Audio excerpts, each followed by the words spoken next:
Well, thank you for taking the time to join us today, Pete, to discuss electric cars and why they are not a good idea and why they're being foisted upon us as opposed Yes. to just being a choice that we can make. So there were a few points I just wanted to make up front, just sort of set the context for the discussion. Namely, in the news this week, the UK Mhm. government have announced that it's going to be illegal to sell a petrol or diesel car beyond, is it 2040, Pete? Can you 2040, yeah, I heard 2040? That's that. the current target. You know, it's not going to be a free market decision. We have to switch towards electric cars. And electric cars are actually bad news for a number of reasons, which we're going to go through. Yes. So that's happening in the news. And also, I think it's really important to note that CO2 induced climate disaster is a false narrative. We have to Yep. I'll refer you to other places to satisfy yourself that that's the case, but it's not real. So the problem that No. we allegedly have to solve is a non-problem. The idea of the need to reduce CO2 emissions is not an actual need. So the whole argument for electric cars is disingenuous. It's built on non-truth. So Yes. that's the first big point. And the second one is that we're being forced to accept the electric car over and above petrol or diesel motor vehicle options for reasons of political control, not environmental necessity. There is no environmental necessity when you examine the facts of reality. And Yep. as I said, we're going to demonstrate that the free market won't support the electric car because they're just not as good. It's really important. And there's another couple of bits of information that are important to bear in mind. Fossil fuels is a misnomer. You've pointed that Yeah. out before, Pete. They're incorrectly named. They are, in fact, abiotic hydrocarbons, meaning they Okay. are not formed from decayed living cells. Hmm. And the fourth point is that these abiotic hydrocarbons are not likely to run out anytime soon. In fact, there's evidence that wells that have once been dry are actually refilling. Correct. So there is evidence to support they could be the very best renewable energy source that we could use. But so this all amounts to two basic mega points, which I think we have to just acknowledge. And one is that there is no problem that humanity's faced with that's going to be solved by forcing people to use an inferior mode of transport, which is the electric car. And the other point is that the use of electric vehicles is going to have an overall effect of reducing the benefits that we all get and enjoy from modern motor transport. Our transport options are going to be necessarily restricted by a Mm. switch to electric vehicles. Basically, the war on the car has begun. Governments want us out of our cars, and people think that electric cars, we're all going to be using electric cars. No, that's not the plan. It's only going to be the super rich that can afford these electric cars. The rest of us, we won't be able to afford them. And what's happening now is certain countries are beginning to ban diesel cars. It's happening in Germany. So diesel cars are being banned from going into the city centres. It's happening in the UK. I think the first city is Bristol. So I think they've just introduced a new ban. So if you have a diesel car, you can't drive into the city centre. And the government is also bringing out emissions control. So as you may know, that your tax band on your car is based on your emissions. So the more, and when I say emissions, that's CO2. If your CO2 emissions are too high, then you will not be able to drive into city centres on certain times of the day. So it'll be like from 4 in the afternoon till 8 in the evening or something. And if you've got a high emissions car, you will not be able to drive into the city centre. That leads nicely into this sort of five main points that I'd Mm-hmm. like to make about electric cars. And the first one is that electric cars are expensive. They're also less efficient. They're also inconvenient. They are also dangerous. And they are, number five, not good for the environment. Should we kick off with looking at why they're so expensive? And a lot of these reasons obviously interconnect, so bear with us on this. To start off with, electric cars are manufactured with huge subsidies, aren't they? Then there isn't a free market call for them. So there's a kickstart straight away there, isn't it, Pete? Yes, that's right. I mean, I think It cost the average car manufacturer almost a third more to build an electric car compared to an equivalent internal combustion engine. I think there's a study out there. I think that the figure is electric cars cannot be made for less than $48,000. That's the minimum. You can't do it for less than that. Well, I suppose you can have those little shoebox things if you want. But if you want a family car like a Tesla. So what about battery expense? Because the battery is a significant sort of the outsourced receptacle for charge and for getting the actual power to the vehicle. But it's quite an expensive component, isn't it? With a quite a short life, I believe. Can you tell us about that? A typical Tesla battery is about somewhere between 45,000 and 12,000. It's somewhere in that range. You're not going to get one for less than about $12,000. That's just the battery, not the labor to fit it. And I think there's a Nissan Leaf owner out there who got a bit of a shock when his battery failed and the car was out of warranty.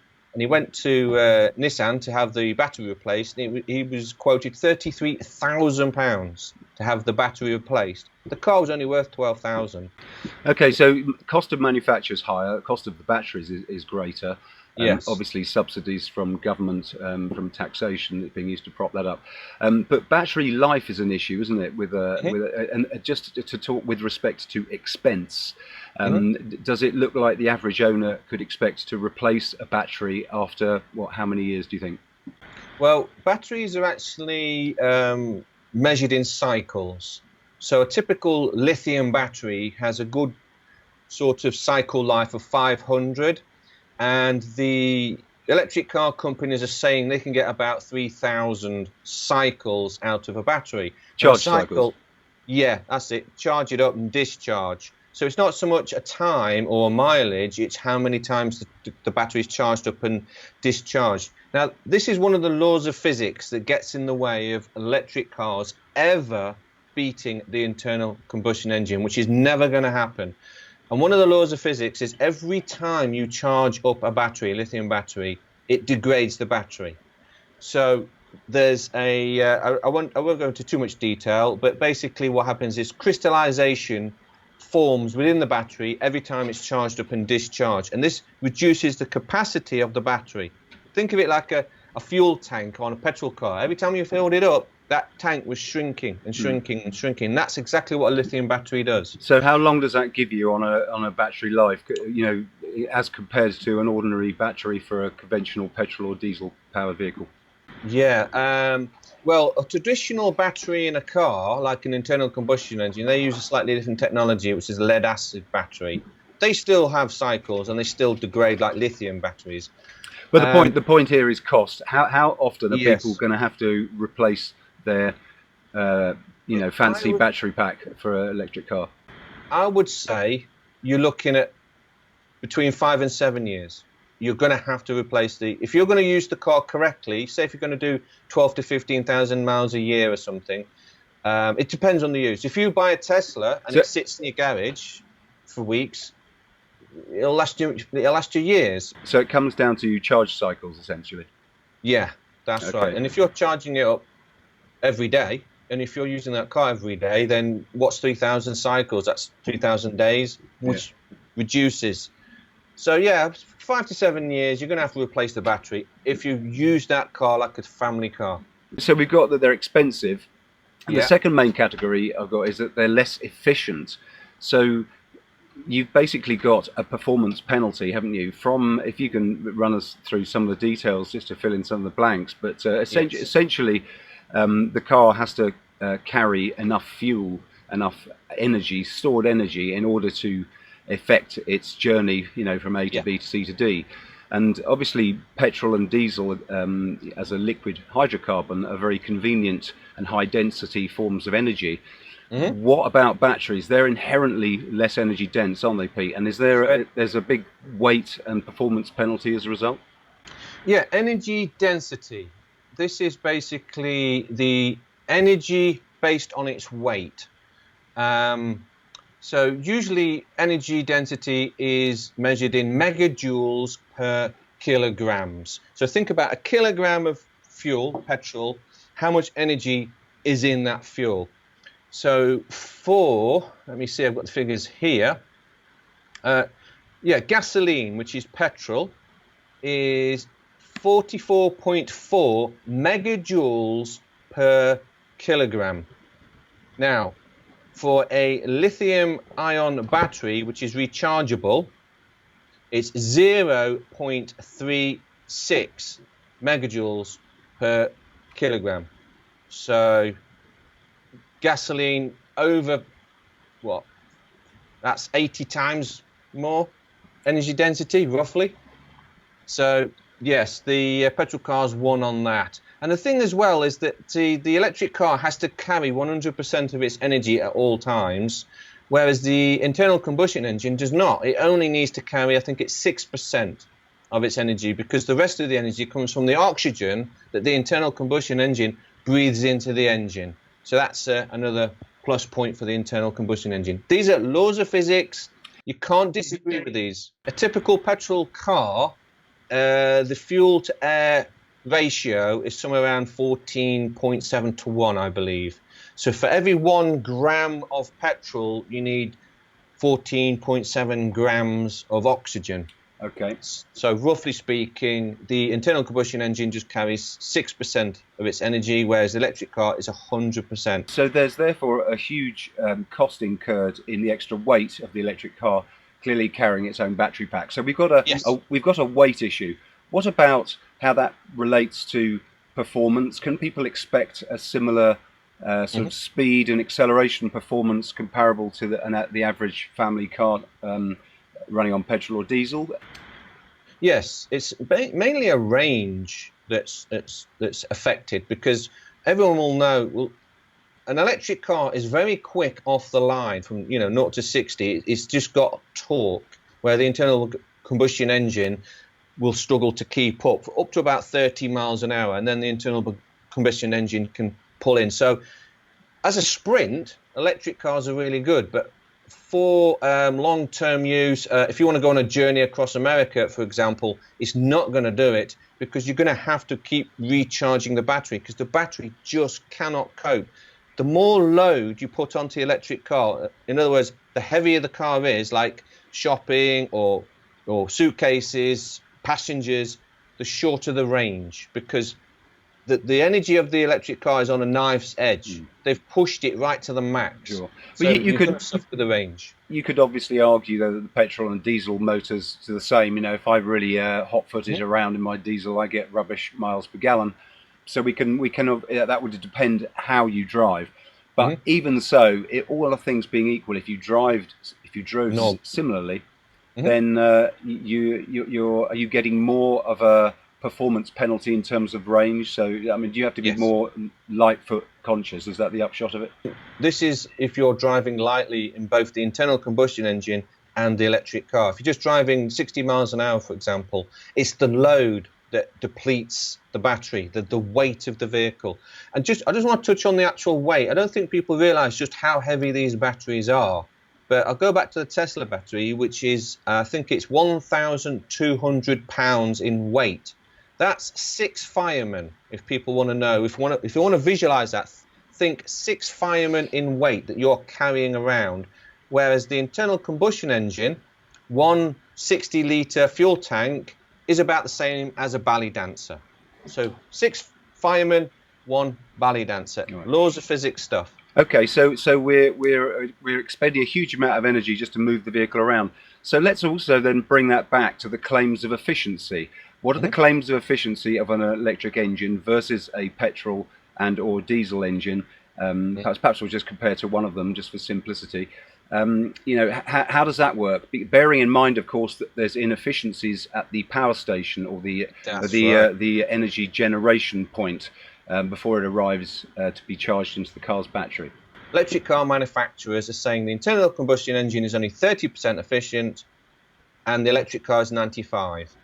Well, anyone watching this will be rubbing their chins at 95%. Nothing's 95% efficient, because 100% efficiency is impossible. That's the perpetual motion machine. So whenever there's a transfer of energy from one to another, there is always a loss. So just on the face of it, 95% efficiency for an electric car does not make sense. But they're being disingenuous, because you've got to ask the question, where is the electric car getting the electricity from? And that will be from a power station, which uses abiotic hydrocarbons. They So could be you've they could lost be charged by 50%. wind and solar, just to be fair. So Yes. the basic reason why electric cars are less efficient, when we Yes. hear these high figures of 95% claimed, Yes. is that may be from the delivery with electric charge point to transferring that into motion and sound and all that sort of stuff. But it doesn't account for the inefficiencies of where that electricity was generated. All And, the and cost. and what was the efficiency if it was generated, at a nuclear power station versus a Mhm. coal-fired power station? What are those efficiency numbers? Do you know? Coal is about 65% efficient, roughly. And gas is about the same. Anything that's got combustion is you're getting around the 65% efficiency. Like diesel engines themselves, and is about 55% efficient, and petrol cars are around 40% efficient. But there's an economic side to it. For example, if I can generate electricity using coal at 65% efficiency, but it only costs me, I don't know, £1 for a kilowatt. But then I can use, I don't know, solar. No, well, that doesn't work. Let's say an imaginary other source, and it costs me £1,000 for the same 1 kilowatt. Well, it's not economic, and that's the problem. So the coal and the gas is economic to generate the electricity, whereas solar and wind farms are not. You're talking 17 times the cost for wind farms to generate the same kilowatt per hour as a coal-fired power station. Yeah. So the efficiency goes out the window. It doesn't matter anymore because of the cost, you see. What's the range of the average family saloon that's electric as compared to a petrol or diesel alternative? I know I can get about 600 miles out of a tank in my VW transporter. But Yeah. what would I get if in some kind of electrical equivalent? Would it be a less range? If you want to compare diesel to electric, and just say the cars are similar, same weight, four-door saloon, sort of Mondeo size, Tesla size, the Tesla is going to be doing 250 miles, the diesel 600. And of course, the diesel will always do the 600, whereas the Tesla, the range is reduced over time because the battery capacity shrinks. Yeah. So it's from day one when it's brand new, it might do 250 miles. When it's 7 years old, you might get 20 miles out of it. Okay, very important point. In the range is Yes. likely to be much reduced and shrinking over time. So Yes. that sort of tips into the next category, my third category of things that electric cars are that we need to know about, and that is their inconvenience. This Yes. shrinking range. Also, just last week I came across somebody who was asking me to give someone a lift because they couldn't, because their electric vehicle didn't have the range to do that and get them home. So it was my marvelously fashionable electric car is proving inadequate to purpose here, and I was asked to carry the person in my diesel van.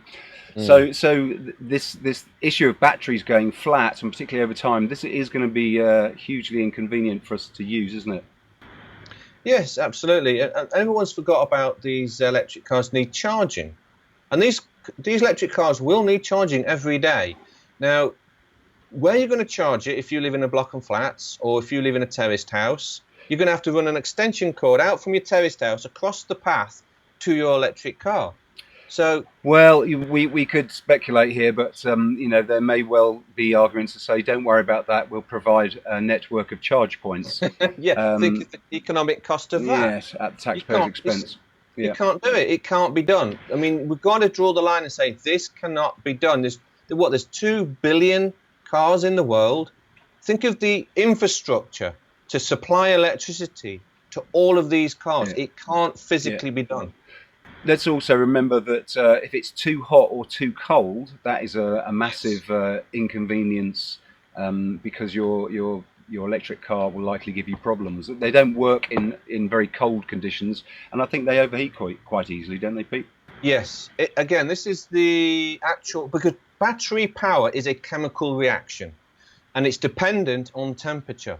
So a battery's nominal temperature range is somewhere between 15 and I believe 35 degrees C.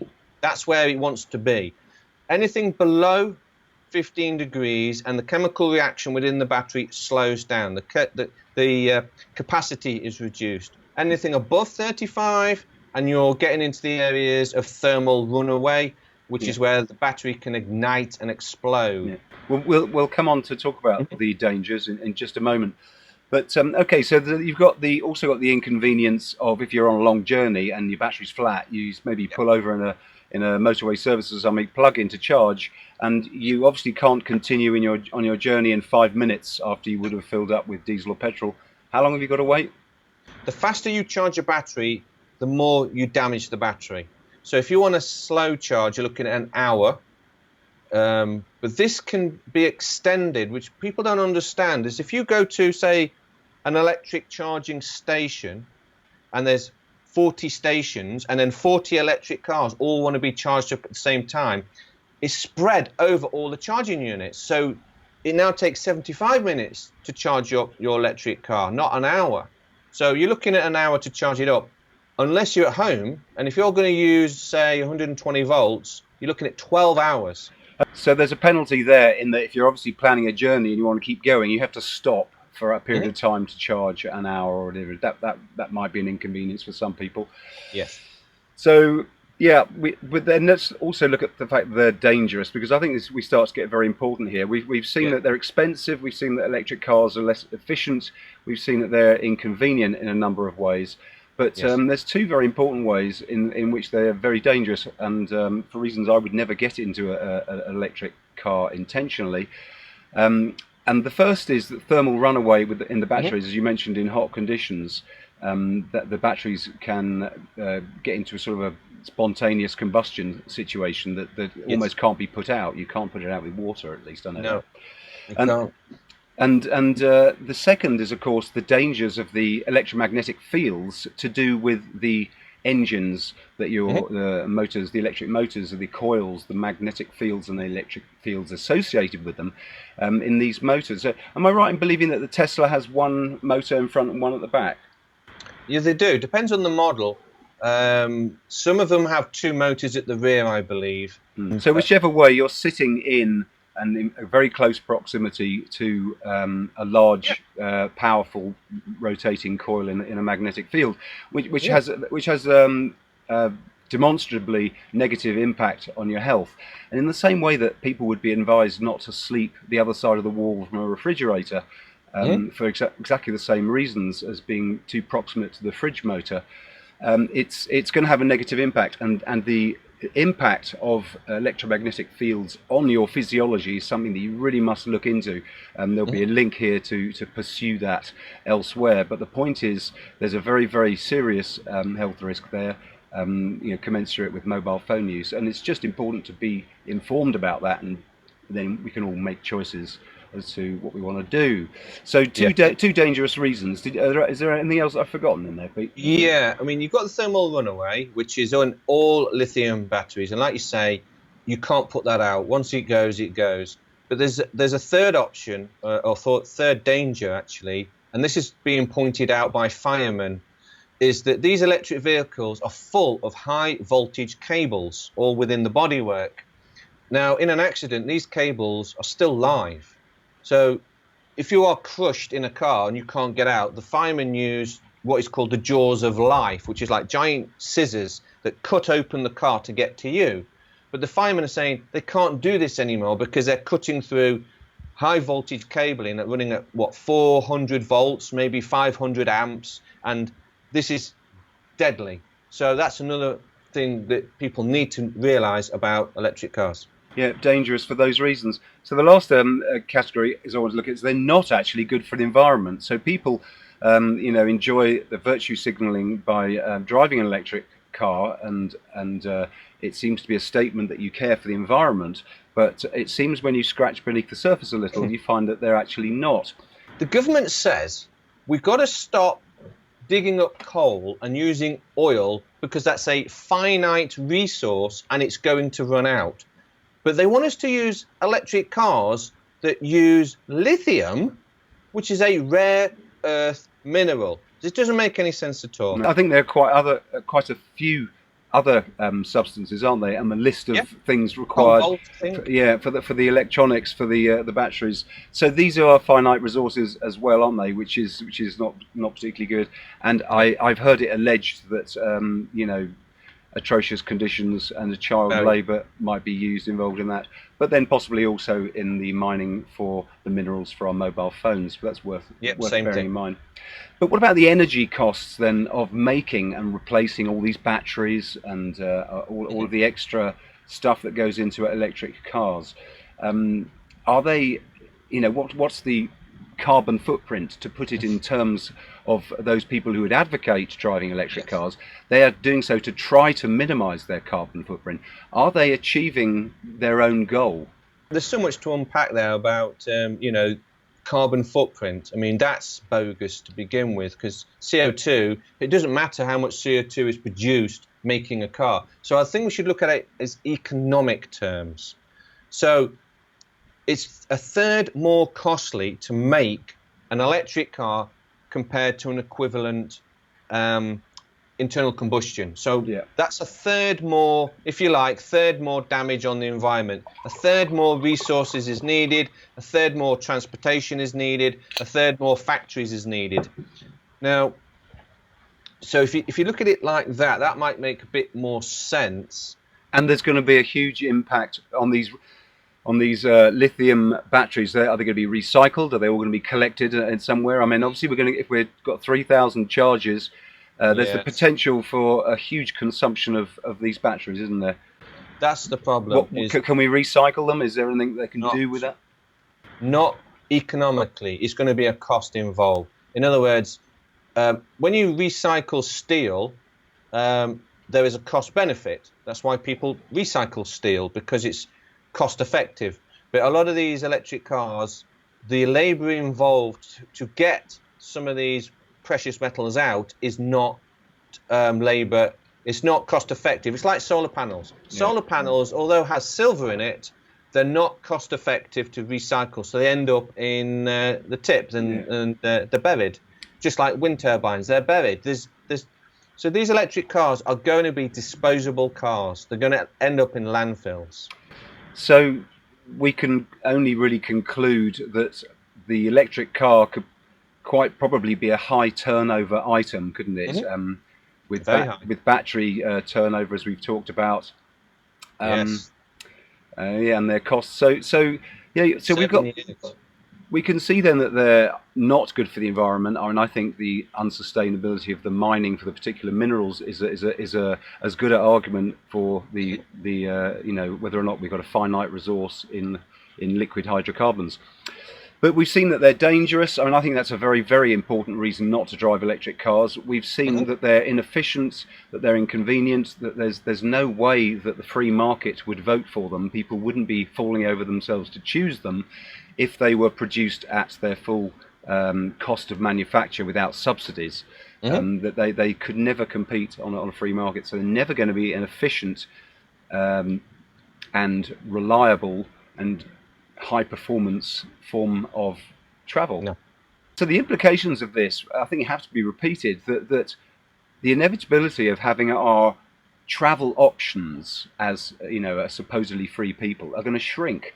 Travel is not going to be as convenient as it once was, and we should be really careful about this sort of thing creeping up on us, particularly when it's trumpeted as a solution to a non-problem. This is really the key. Ladies and gentlemen, we have to get with these key coordinates of areas where there's a false narrative. The government is trying to get us out of convenient and cheap, reliable cars, which is the internal combustion engine, and they want us in controllable, expensive, dangerous, and environmentally unfriendly electric cars. They're pushing us in that direction, quite hard as well. The internal combustion engine is penalized in all areas, and it doesn't deserve it, because even the emissions today, a petrol engine virtually gives off no negative emissions into the environment. You've got a little bit of particulates, which is carbon, and the nature takes care of that quite nicely. The rest of it is CO2, water vapor, which helps, and then even the nitrogen monoxides and the nitrogen dioxides, nature takes care of that. It's a non-issue. So this thing about emissions on the internal combustion engine appears to be fake. It's over-exaggerated. So that's something that we need to look into. So what is the Achilles heel of the electric car, Pete? Yeah, the main problem with every single electric car, doesn't matter what it is, who makes it, this is the law of physics coming into play, is you cannot collect electricity. You can only generate electricity. For example, I can collect firewood and it can stay in a shed for years, and then I can burn it and use the energy. I can get a barrel of oil out of the ground. It's been in there for millions of years and it'll still retain its energy. But with an electric car, you have to convert one form of energy into electricity, and usually you will lose half of that energy. And once you've generated that electricity, you've got a finite window to use it, because even if you've charged your battery up in your electric car and you don't use your electric car, that battery will still go flat. And that is why governments are pushing electric cars onto us. You can't collect electricity, you can only generate it. So power could be distributed according to ration or favour at your local plug-in point when you insert your appropriate plastic card or expose your microchip or whatever. Yeah. So it is potentially, it lends itself to control, doesn't it? It lends itself to the tyrannical state, Yes. which has to be appreciated. That is part of the context, isn't it? Well, Pete, thank you so much for taking the time to join us tonight. If anybody wants to pick up a copy of Pete's book, The System, Death by a Thousand Cuts, that is available on Amazon, remember that. So once again, thanks, Pete, and I hope you've enjoyed it and got some value from this content, and join us again on Lawful Rebel TV.